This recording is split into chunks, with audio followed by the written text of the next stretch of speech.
Bonjour les amis, bonjour et bienvenue sur cette nouvelle vidéo d'enterrement. Oh, putain, c'est trop triste aujourd'hui, j'ai 4 cercueils avec moi, avec 4 paires de chaussures. RIP, rest in peace, elles sont mortes, elles sont au bout de leur vie, on va les balancer. Et on va commencer avec ce premier cercueil, et c'est... Oh putain, mais la Sportiva. Oh, putain de sa mère. Après tout ce qu'on a vécu, la Sportiva, c'est la fin. J'ai l'impression d'enterrer ma chienne, c'est trop triste, putain. Une chienne comme Lolita, j'en retrouverai pas.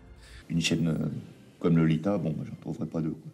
T'as kiffé Lolita et les inconnus, alors je t'invite à liker, à t'abonner et dis-moi en commentaire de ce que tu as pensé de cette vidéo, de cette série de vidéos RIP, Rest in Peace, sur mon vieux matériel de randonnée qui est en train de mourir. Si ça t'intéresse, j'en ferai peut-être d'autres, dis-moi ça en dessous en commentaire. Non, plus sérieusement, mes chaussures, la Sportiva les amis, pour ceux qui ont commencé à suivre mes aventures en 2019, c'était l'heure de l'expédition Paris-Cap Nord. Donc partir jusqu'au bout, au nord, tout là-haut de la Norvège. Et je suis parti avec des chaussures que j'ai achetées en France. Au bout de quelques centaines de kilomètres, je me suis rendu compte qu'il y avait de malfaçon dessus. Je les ai renvoyées en France et j'ai racheté ce que j'ai trouvé. En l'occurrence, une paire de La Sportiva à Røros, une charmante petite ville norvégienne.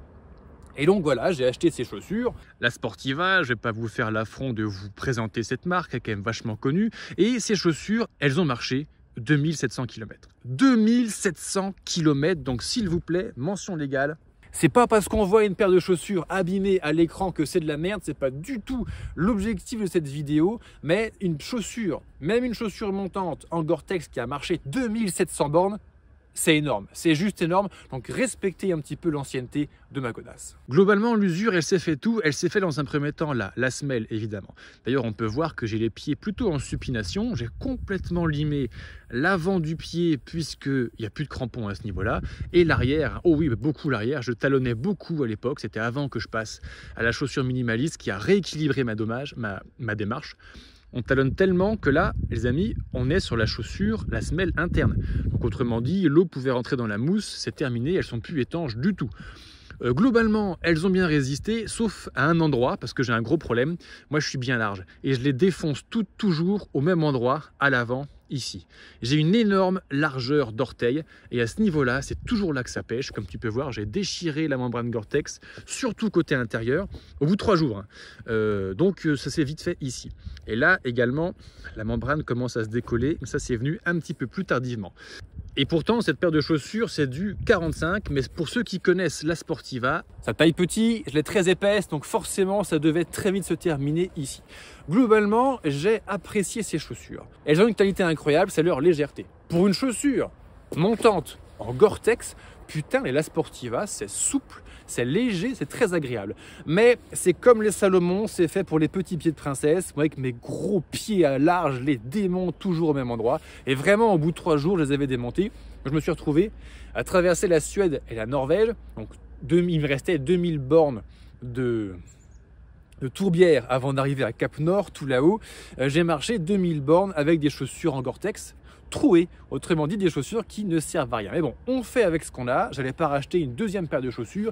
De toute façon, quand je suis allé dans le magasin de chaussures en Norvège, je suis allé voir le responsable, le vendeur du rayon chaussures et je lui ai dit bonjour, j'ai une paire de chaussures de randonnée.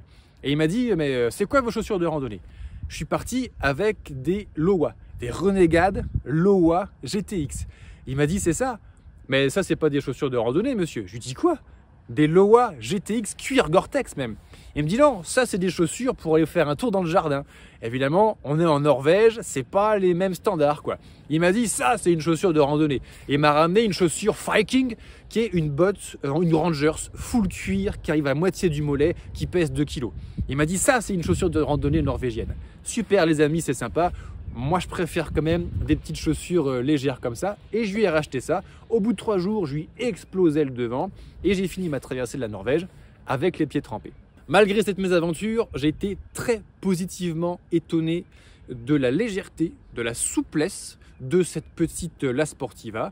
Le problème, c'est effectivement pour moi, c'est fait pour les pieds fins, des petits pieds de princesse.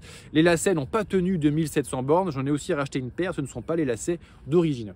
Mais quand même, mes petites La Sportiva, beaucoup d'émotions parce qu'on a fait Paris-Cap Nord ensemble. Lolita, tu me manqueras. Adieu. RIP, rest in peace. On va passer maintenant à la deuxième paire de chaussures que je nous ai préparées aujourd'hui, c'est... Oh, bah vous les connaissez aussi déjà. Je pense que toi aussi, tu as bien kiffé de voir le Puy-de-Dôme et toute la chaîne des puits derrière. On est perché pour tourner cette vidéo sur le plateau de Gergovie. On a même le Sancy en neige au loin là-bas, mais il est en train de pleuvoir dessus, on ne le voit plus. Et si tu as envie de venir découvrir ce magnifique paysage des volcans d'Auvergne, j'organise 10 sorties rando tous les ans, et notamment 4 en Auvergne, pour aller visiter justement ces fameux Puy-de-Dôme, Puy-Pariou qu'on voit au bout, au départ de Clermont-Ferrand, la ville qui est juste derrière. Les dates sont disponibles sur le site lebanquierrandonneur.fr, onglet agenda. Si l'Auvergne t'intéresse, dépêche-toi parce qu'il y a déjà plusieurs événements qui sont complets, notamment le week-end de la Pentecôte du 18, 19, 20 mai 2024. C'est la première sortie qui s'est complétée dans le mois de décembre immédiatement.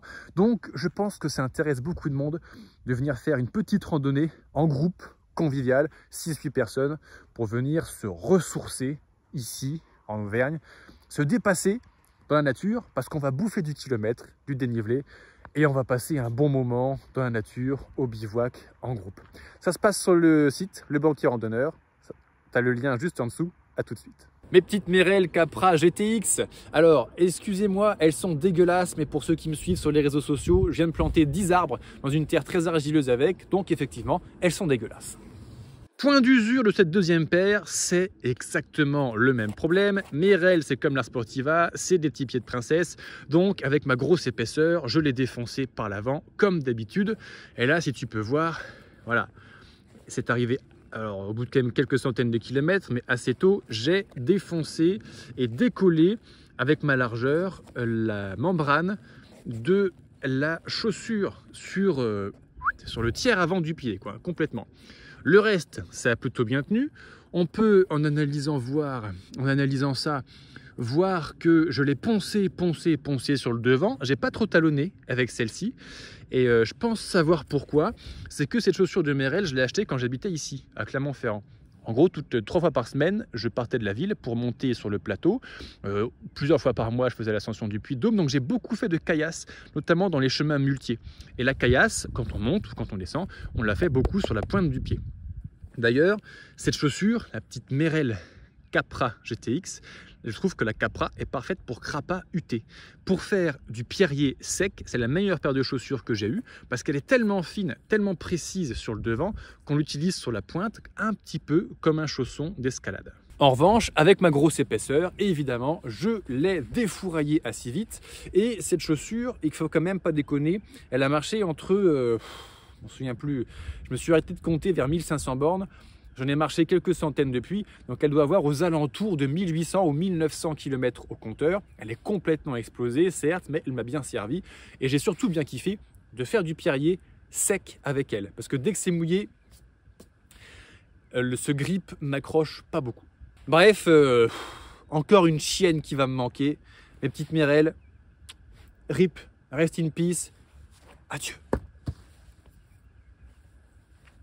Et pour celles et ceux qui ont besoin de se rééquiper un petit peu en nouveau matos avant de repartir en randonnée l'année prochaine, tu trouveras en téléchargement libre et gratuit la liste de mon matériel de randonnée en description de cette vidéo. Et j'ai fait des dizaines de reviews de produits, des sacs, des chaussures, des chaussettes, des vêtements, des tentes. Donc je pense qu'en t'abonnant sur ce réseau social, si ce n'est pas déjà fait, tu trouveras ton bonheur. Troisième paire de chaussures, les amis, c'est une paire de chaussures que vous connaissez déjà, que j'adore toujours autant. Je viens d'en racheter une paire tellement elles sont bien. Ce sont mes petites Vitrek de chez Vibram. J'adore ces petites chaussures. À nouveau, pour ceux qui ne la connaissent pas encore, d'ailleurs j'ai tourné des vidéos sur chacune des godasses que je viens de vous présenter, la sauf et la Sportiva. Ces godasses, j'adore. Ça pèse 172 grammes de mémoire en taille 43. C'est super léger, c'est super souple, un truc de ouf, ce qui fait qu'on a vraiment une chaussure barefoot. Donc en français, ça ferait une chaussure sensation presque nu-pied. Hein, tellement presque nu-pied qu'on a les petits orteils individualisés sur la gamme des Five Fingers de chez Vibram. Donc vraiment, j'adore ces godasses. À nouveau, elle s'est défoncée. Pour ceux qui prennent la vidéo en cours, ce n'est pas parce qu'une chaussure est défoncée à l'image que c'est de la merde. Bien au contraire, pour une petite chaussure, juste dans une fine membrane, avec juste une semelle de Vibram en dessous, elles ont marché entre 1500 et 1800 km. Alors je me suis arrêté de compter à 1450 et j'ai marché 350 bornes quasiment que avec elle, avec mon groupe de rando l'an dernier. Donc on est à 1800 bornes, plus les petits à côté par-ci par-là. Ouais, on est entre 1800 et 2000 bornes même, je dirais. Pour une petite chaussure minimaliste, ultra light, je trouve ça juste exceptionnel. Alors où est-ce que ça a pêché pour cette petite Lolita là? Eh bien un petit peu différemment. D'abord on va regarder en dessous et on va voir que j'utilise beaucoup ma semelle à ce niveau-là. C'est très amusant. Sur les chaussures précédentes, on voyait que j'avais le pied très en supination, donc je marchais beaucoup ici avec. Au début je talonnais énormément. Depuis que j'utilise des Victrex de chez Vibram, j'ai sincèrement l'impression, en plus d'avoir remusclé mes pieds, mes tendons, mes ligaments, d'avoir tout renforcé, j'ai l'impression que j'ai aussi corrigé ma démarche, que je talonne beaucoup moins, que je suis moins en supination et que j'ai plus rééquilibré ma marche en étant plus centré, mais plus sur l'avant du pied. Évidemment, là où ça a pêché, eh ben pour le coup, c'est pas trop comme d'habitude. Enfin, disons qu'il y a pire. Je suis toujours bien épais, donc j'ai toujours défouraillé par l'avant mes chaussures en décollant la petite membrane par rapport à la semelle extérieure. Oui, c'est vrai. Mais il y a pire. Il y a ça. Et ça, j'ai des pieds plats, hein, j'ai un hallux valgus complet. On en parlera d'ailleurs très bientôt sur la vidéo que j'ai faite avec mon podologue. Donc mes orteils en fait sont toujours mis bizarrement dans mes chaussures, vu que j'ai les pieds extrêmement plats, et donc ils poussent vers l'intérieur. J'ai complètement sectionné ça, mais à nouveau cette chaussure, elle a, on vient de le compter, entre 1800 et 2000 bornes au compteur. Ça ne me choque pas du tout, et globalement, il n'y a pas eu de déchirure autre qu'au point de faiblesse. On pourrait se dire, oui, une petite chaussure minimaliste, ça encaisse pas, c'est fragile. Eh bien, pas tant que ça en fait. Hein. Pas tant que ça, pas tant que ça. J'ai même un peu couru avec et il n'y a pas de déchirure. Franchement, très agréable. Pour ceux que ça intéresse, à nouveau, j'ai fait 2 vidéos entières déjà sur ces Victrex de chez Vibram. Vu que c'est l'hiver, je suis en train d'essayer les Trek Ascent Insulated, en gros cette chaussure, mais avec un rembourrage pour avoir un petit peu plus chaud aux pieds l'hiver et avec une semelle un petit peu plus imperméable. On en reparle à la fin de l'hiver 2023-2024 quand j'aurai marché suffisamment de centaines de kilomètres avec pour vous dire ce que j'en pense. À nouveau, une Lolita comme ça, j'en trouverai pas. Merci ma belle, tu as été fantastique. Dès que l'hiver est terminé, je vais réutiliser ma nouvelle paire et on va passer à la 4e paire de chaussures qui n'est pas une paire de chaussures. Puisque c'est une paire de chaussettes, ma petite chaussette technique MT500 de chez Forclaz qui arrive au bout de sa vie. Je l'ai achetée en 2017. Je vais la mettre au pied pour te montrer ce que ça représente. Et voilà mes petites chaussettes techniques de chez Forclaz, game over aussi pour elles, comme tu peux le voir, c'est terminé. À nouveau pour ceux qui prennent la vidéo en vol, c'est pas parce qu'une paire de chaussettes est trouée que c'est pas du bon matos. J'ai acheté cette paire de chaussettes en 2016, parce qu'en 2016 j'ai fait ma première randonnée en autonomie d'une semaine. En l'occurrence le GR13, à traversée du Morvan. D'ailleurs, je refais cette année un GR13 en petit groupe. Ce sera au mois d'août 2024. Il y a encore des places disponibles si ça t'intéresse. Et donc, j'ai traversé le GR13 avec des chaussures en coton. Et là, je me suis rendu compte que ma vie, c'était vraiment de la merde, puisque j'ai eu une triple ampoule comme ça. Une triple ampoule. C'est-à-dire que tu as une ampoule qui cloque. Quand elle perce, tu as une ampoule en dessous. Et quand elle perce, tu as encore une ampoule en dessous. J'ai mis 3 semaines à m'en remettre et à marcher comme si je m'étais fait toute la nuit. Mais j'ai survécu et je me suis dit tout simplement plus jamais chaussette technique maintenant. L'avantage de la chaussette technique, c'est qu'elle est cousue en un seul fil. Ce qui fait qu'il n'y a pas des grosses coutures qui m'avaient justement foutu des ampoules au niveau de l'extrémité des orteils. Et elles encaissent plutôt bien. Alors évidemment, celle-ci, elle est défoncée, comme tu peux le voir. Mais avec, j'ai marché 15 000 bornes. C'est une des premières paires que j'ai achetées. Je les ai lavées dans les torrents. Je les ai frottées contre des cailloux pour les laver à l'eau claire et au savon d'Alep dans des torrents, dans les Alpes, dans les Pyrénées, en Norvège. Donc elles ont pris cher. Elles ont pris très très cher et tu le vois très bien d'ailleurs. Mais bon, cette paire a dû marcher plusieurs milliers de bornes à elle toute seule. Donc elle a encaissé. Elle a sévèrement bien encaissé. Merci ma paire de chaussettes, tu as été fantastique. RIP, rest in peace. Toi, je ne te ferai pas de bisous. Ben non, je te ferai pas de bisous, tu pues. Mais en tout cas, merci pour tout ce que tu m'as offert. Au revoir la paire de chaussettes techniques. Alors si toi aussi tu as un retour d'expérience à faire sur une paire de chaussures avec qui tu as fait un nombre incroyable de kilomètres, n'hésite pas à me dire ça en commentaire. Je pense que notre communauté va particulièrement apprécier. J'en profite pour vous remercier à nouveau à la caméra. Nous sommes 70 000 abonnés, c'est incroyable. 70 000 merci les amis, vous êtes incroyables. Et si vous avez kiffé, eh bien mes Lolitas, hein, des chiennes comme ça je ne retrouverai jamais. Si tu as kiffé, évidemment, c'est le moment de me remercier en mettant un pouce, c'est gratuit, ça ne te coûte rien et ça va aider les autres randonneurs, trekkers, pèlerins francophones qui passent un petit peu de temps sur YouTube comme nous, eh bien, à me connaître et à rejoindre notre petite équipe de juste 70 000 personnes.